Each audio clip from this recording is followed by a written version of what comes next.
I think it's been a surreal, whatever it is, 8 days or something to get to this. And I think for the people sitting next to me, all the victims and their family members, it was a day that they never thought would come.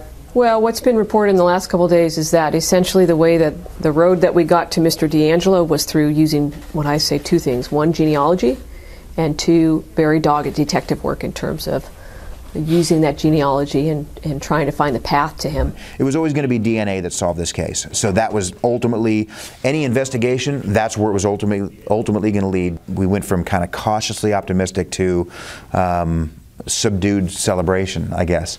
But we also knew that we needed a better sample of DNA. And so we continued surveillance and got a better sample of DNA that we were able to do a full profile on, and that full profile, of course, led to that 100% match. Many of these people worked on it, really honestly, a lot of it on their own time as well. I mean, you'll hear the stories of these retired detectives that still were trying to help. I mean, it's just, that's how much interest people had. Before I was a DA, I was doing a lot of DNA cases. We filed a John Doe DNA warrant, which is the first one ever in California. We had a rape case, we had a DNA profile, so we didn't know the guy's name, so we just charged his DNA as the name, basically his identification.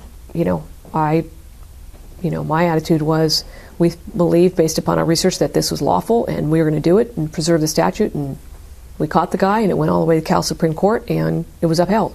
So, it is innovative what we're doing, but I'm confident that we're going to, at the end of the day, one, we've identified him, and two, we're going to prevail.